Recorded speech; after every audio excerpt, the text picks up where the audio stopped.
Let's do it. See how this works? All right, our next contestant for a chance to win wonderful cash and prizes, not really cash, is Robbins Buys and DIYs. Robbins Buys and DIYs. Give me a second. Congratulations, Robbins Buys and DIYs. Robbins Buys. We are going to pull up your channel. Daniel's going to pull up your channel. I am. Yay, she says. Yay, it's me. You're up. All right, Robin, I've got your channel here. We're not going to do anything currently. This is going to get a little scary right now for you, Robin, because if you we don't choose what we're going to look at your channel. The wheel decides, and currently the wheel looks a bit like this. So right. There's not a lot left on here, so let's hope for some positive outcomes as we spin this wheel. Geraldo, hit it. Man, when that wheel gets thin, it starts getting that big black eliminated. It's pretty scary. It was close. Clear channel name. Do you explain to people what we mean when we say clear channel name and why that's important? When we talk about a clear channel name, we mean a channel name that, one, is easy to tell someone about. Sometimes people have channel names with really bizarre, they try to be too clever. They're replacing letters with numbers, or they're not leaving spaces, or they're just spelling things weird. And that's not something that's easily shareable. You know, if we were to meet up in a coffee shop and my phone battery was dead, as it so often is, I'm like, hey, Daniel, did you hear? I mean, I found this new channel. You would absolutely love it. He says, what's the name? And I'm like, oh, you know what? It's this weird spelling. It's got like this 4. I think it's an A or a 4. I don't know. Right? It's not a clear channel name. Yep. A clear channel name could also be, right, in addition to that, it could be a channel name that clearly defines what your channel is about. In your case, Robin, boy, I would call that a clear channel name. Very clear. That's a great one. Boy, right off the bat, you know it's going to be Robin is the person who's going to be on screen. She's talking about buys and DIYs. So it's the thing. She does all kinds of things here, like things she's purchasing and then do-it-yourself projects. So I kind of like it with the scroll sawing, wood burning. The only thing I'd add to this, the channel name is fantastic.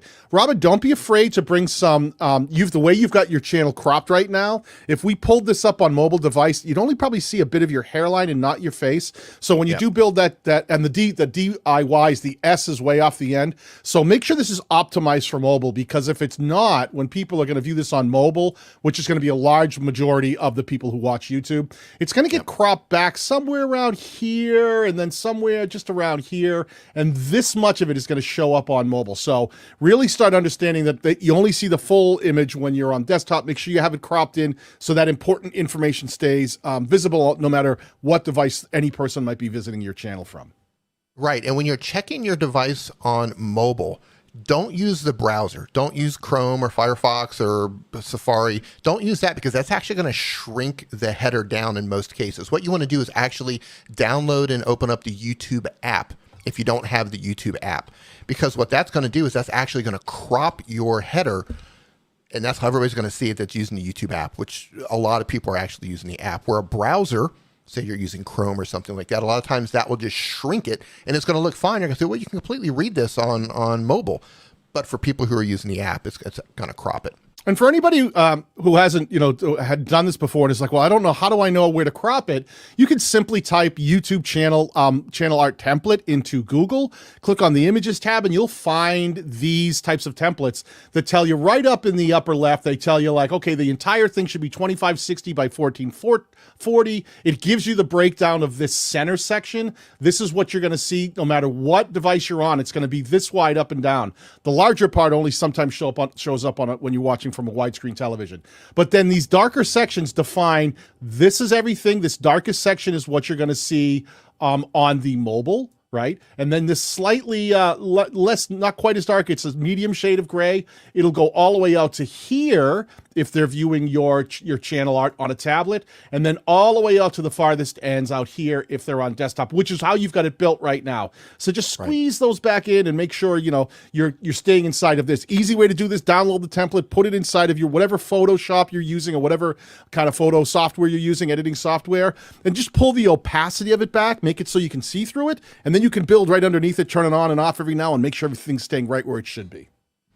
I do it the opposite. I use that as my base layer and build on top of it. Oh, do you? And then just stay inside? Tomato. Tomato, tomato. We are very different people. We come from very different mothers. Right? So right off the bat, we've got, that is a one hit. So congratulations on that. Out of the gate, already heading towards the winner's circle. But let's spin the wheel again and see what we're going to look at next. Yep.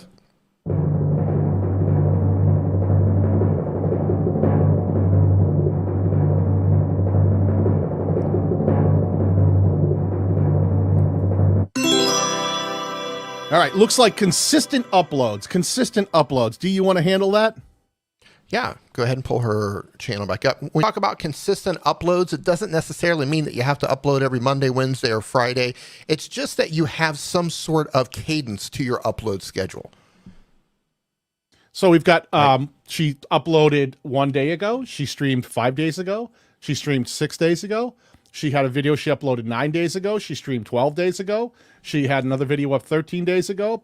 She had a short that she put up 2 weeks ago. Boy, I got to tell you, she's got a nice consistent pattern of getting content out there, and especially recently, she's putting up several pieces of content a week. So congratulations on that, but I would say that's extremely consistent. That is hit number 2. Very well done. Very well done, Robin. Boy, especially when you're a new channel, like really making content so that you can actually, you know, even if sometimes you don't get the most amount of views and you're worried like, well, does more content get me more views? The more content, what it does is it actually gives you a chance to start learning how to be a better content creator. So as you start finding your groove, there's actually more content in your catalog. So when people do start responding, there's more there for YouTube to recommend. There's more for viewers to come by and say, what, I like that one video. What else you got on your channel? And then they can start discovering more of your content. So building out a catalog of content is important on many levels for you as a creator and to the viewing audience that you're trying to reach. Love it. Well said. Let's spin this thing. Not a whole lot of options left. Look at that. Oh man, it's getting scary. It's getting scary. The eliminated black one is just like tracking. It just keeps getting bigger. Oh no. Featured content. Featured content is one that sometimes people don't always take advantage of. And when we talk about featured content, what we mean is on your channel homepage, if you go into your customization tab, you have the ability to add a piece of content that will be at the top, larger than the rest, and featured for either the new visitor. Sometimes they refer to that as a trailer, though it doesn't have to be a trailer. It just has to be a piece of content specifically there for a new visitor.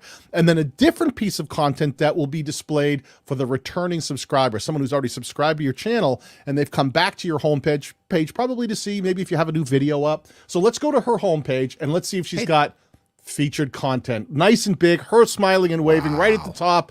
Man, I tell you, that's when she's swinging for the fences. She tried 3 in a row, bam, moves right on to the final round.